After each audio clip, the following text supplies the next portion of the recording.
You pay your credit card in full every month. No interest, no late fees. You think you're beating the system, but the credit card company still made money from you, and it came from somewhere you'd never look. Welcome to Behind the Billions. Today, the hidden economics of credit cards.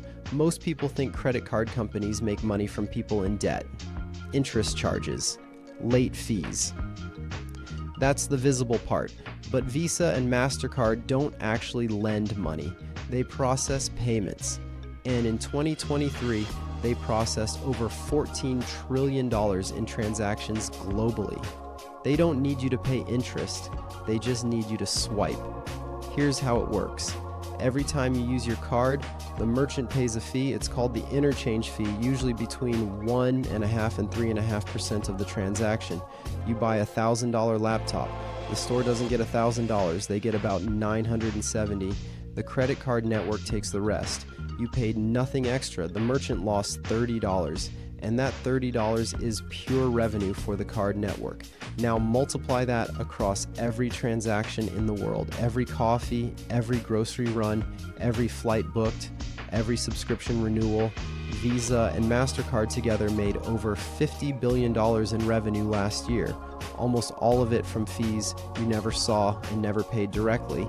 But here's where it gets clever. The merchant doesn't just eat that fee, they raise their prices to cover it, so you do pay, just invisibly. That 3% is baked into the price of everything you buy, even if you pay cash. The person using a debit card at a grocery store is paying slightly higher prices to cover the rewards earned by the person ahead of them using a premium credit card. The system takes from everyone and gives to the cardholder, but the card networks win either way.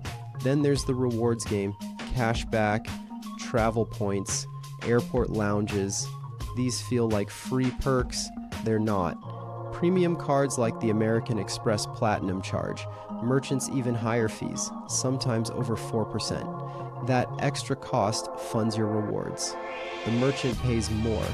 You get points. Amex keeps the difference. You feel smart. The merchant feels trapped. The network gets rich. Credit card companies also sell your data. Every purchase you make is a signal. What you buy, where you shop, how often you travel, what time of day you spend. This data is packaged and sold to advertisers, hedge funds, and retail analytics firms. In 2022, Visa launched a data analytics division generating over $1 billion in annual revenue.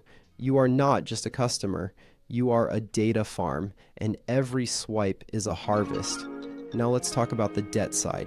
About 40% of cardholders carry a balance month to month. Average APR in the US is now over 22%. Some store cards exceed 30%. Americans paid over $130 billion in credit card interest and fees last year alone. That's the visible profit.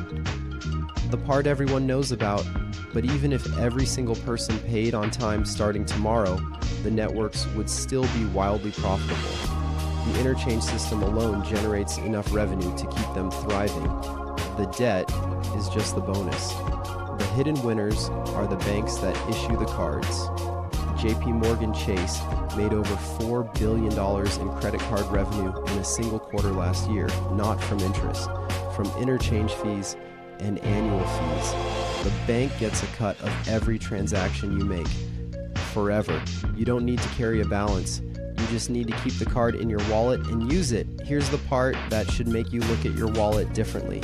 When you pay with a credit card, you are not the customer. The merchant is.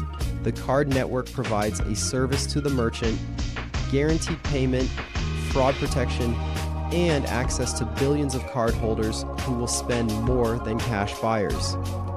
For that service, the merchant pays a fee on every transaction. Your card is just the tool that connects them. You are the product being sold to the merchant, and the rewards you earn are a small bribe to keep you using the tool. So the next time you tap your card and earn 1.5% cash back, remember this. The merchant paid 3% to process that transaction. The network kept roughly half. You got a small cut. And the real cost was quietly added to the price tag long before you ever saw it. The house always wins. But in this game, you're not even at the table. You're the cards being dealt. That's behind the billions. Subscribe for more.